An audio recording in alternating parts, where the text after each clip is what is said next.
Football की दुनिया के बेताज बादशाह क्रिस्टियानो रोनाल्डो को कौन नहीं जानता।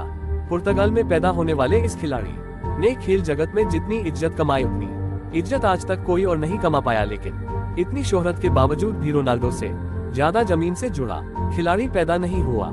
जिस दौर में दुनिया मुसलमानों के खिलाफ साजिशें रचती है, उस दौर में रोनाल्डो जैसा खिलाड़ी उनके समर्थन में खड़ा होकर उनकी आवाज बन जाता है।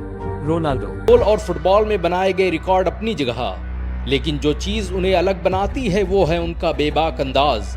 वो गलत और सही के मामले में दुनिया की हर ताकत से टकरा जाते हैं। 2021 में एक स्पीच के दौरान जब रोनाल्डो के सामने कोका कोला की बोतल रख दी गई तो उन्होंने उसे हटाकर नीचे रख दिया, क्योंकि वो किसी भी ऐसे प्रोडक्ट का समर्थन नहीं करना चाहते थे जो लोगों को नुकसान पहुंचाती हो। और उनके ऐसा करते ही कोका कोला के स्टॉक गिरने लगे और उसे करोड़ों अरबों का नुकसान उठाना पड़ा। और उनका यही रवैया मुसलमानों की प्रति भी देखा जाता है, जब वो खुलेआम फिलिस्तीन की आज़ादी का समर्थन करने लगते हैं। पुर्तगाल का ये मशहूर खिलाड़ी हमेशा मुसलमानों के समर्थन में खड़ा दिखाई देता है। 2018 में रोनाल्डो ने फिलिस्तीनी बच्चों के लिए $1.5 मिलियन दान कर दिए।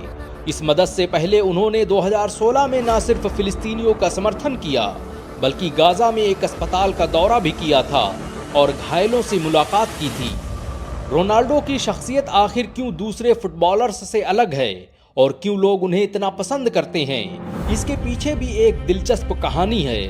कहते हैं कि रोनाल्डो ने बचपन में शराब और अल्कोहल की वजह से अपने पिता को खो दिया था। तब उन्होंने कसम खाई थी कि वो जिंदगी भर ऐसी चीजों का विरोध करते रहेंगे।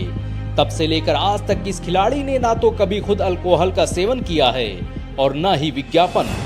रोनाल्डो का कहना है कि उनके चाहने वाले उनके परिवार की तरह हैं और वो कभी किसी ऐसी कंपनी का विज्ञापन नहीं करेंगे जिससे लोगों की सेहत को नुकसान पहुंचता हो। आज के वक्त में ऐसे विरले लोग ही हैं जो पैसे की फिक्र किए बगैर इस तरह के विज्ञापनों को ठुकरा देते हैं। रोनाल्डो बेबाकी से हर मुद्दे पर अपनी राय रखते दिखाई देते हैं और उनकी राय में इंसाफ का अक्स झलकता है। इजराइल फिलिस्तीन मुद्दे पर उन्हें अक्सर फिलिस्तीन का समर्थन करते हुए देखा जाता है।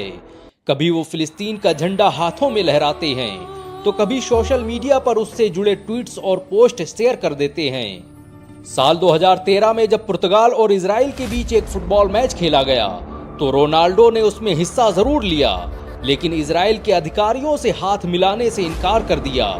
खेल के अंत में जब इजराइल के खिलाड़ियों ने गिफ्ट के तौर पर उनसे टी शर्ट मांगी तो उसे भी उन्होंने देने से इनकार कर दिया, क्योंकि वो किसी भी रूप में इजराइल के साथ नजर नहीं आना चाहते थे। रोनाल्डो का ये इनकार एक तरह से फिलिस्तीन के मुसलमानों के समर्थन में था और उस जुल्म के खिलाफ था जिसे इजराइल दशकों से मुसलमानों पर करते आए थे। 2013 में रोनाल्डो ने यूनिसेफ के साथ मिलकर सेव द चिल्ड्रेन नाम का अभियान चलाया, जिसका मकसद गरीब देशों में शिक्षा का प्रसार करना था। और इस अभियान के तहत मुस्लिम बाहुल्य क्षेत्रों में बड़े पैमाने पर स्कूलों का निर्माण किया गया। आपको ये जानकर शायद हैरानी हो कि साल 2012 में रोनाल्डो ने फिलिस्तीन के जरूरतमंदों और गरीब बच्चों के लिए अपना यूरोपियन गोल्डन बूट तक नीलाम कर दिया था।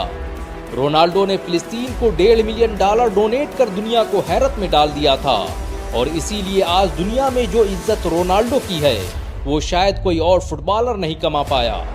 रोनाल्डो के बारे में सोशल मीडिया पर अक्सर कहा जाता है कि वो इस्लाम का गहराई से अध्ययन कर रहे हैं। जब से वो सऊदी अरब के अल नसर क्लब से जुड़े हैं, तब से उन पर मुसलमानों का खास प्रभाव देखने को मिल रहा है।